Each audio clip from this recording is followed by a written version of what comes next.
ইংল্যান্ডের লেস্টার থেকে নোয়াখালীর শেকর, আর লক্ষ্য এখন বাংলাদেশের লাল সবুজের জার্সি। 6 ফুট 2 ইঞ্চির এক দীর্ঘদেহী স্ট্রাইকার, যার গতির ঝড়ে কুপকাত প্রতিপক্ষের রক্ষণ ভাগ।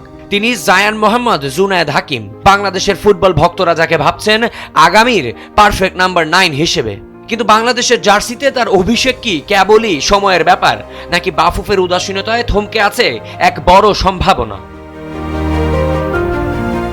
1999 সালে ইংল্যান্ডে জন্ম নেওয়া এই সেন্টার ফরওয়ার্ডের রক্তে বইছে বাংলাদেশ। তার নানা ছিলেন নোয়াখালী বাসিন্দা, আর এই পারিবারিক সূত্রেই ফিফার নিয়মে বাংলাদেশের হয়ে খেলার স্বপ্ন দেখছেন জায়ান। ম্যানসফিল্ড টাউনের হয়ে পেশাদার ক্যারিয়ার শুরু করা এই ফুটবলার গত মৌসুমে অ্যানস্টেন এমেটসের হয়ে 18 গোল করে তাক লাগিয়ে দিয়েছেন।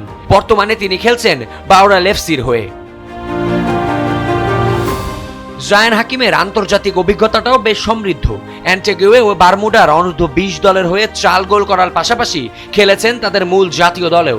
তবে ফিফার বর্তমান নিয়মে এখনো বাংলাদেশের হয়ে খেলার পূর্ণ সুযোগ রয়েছে তার। বাফুফে যদি সঠিকভাবে কাগজপত্র জমা দেয়, তবে ফিফার সবুজ সংকেত পাওয়া খুব একটা কঠিন হবে না।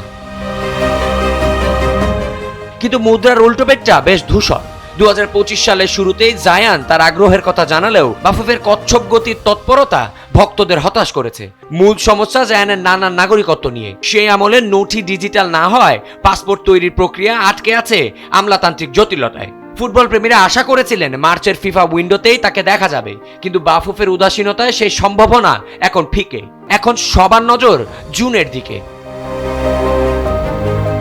বাংলাদেশ ফুটবল দলের দীর্ঘদিনের আক্ষেপ একজন জাত স্ট্রাইকারের অভাব। জায়ান হাকিম হতে পারেন সেই আক্ষেপের অবসান। গোলপোস্টের সামনে তার ক্ষিপ্রতা আর ফিনিশিং এর দক্ষতা বদলে দিতে পারে বাংলাদেশ দলের ভাগ্য। কিন্তু প্রশ্ন হলো, দেশের ফুটবলের এই পরম পাওয়াকে কি আমলাতান্ত্রিক জটে হারিয়ে ফেলবে বাফুফে, নাকি দ্রুত সব প্রক্রিয়া শেষ করে জায়ানকে দেখা যাবে হামজা সমিতদের সঙ্গে গোল উদযাপনে? ডেস্ক রিপোর্ট, সময়ের আলো।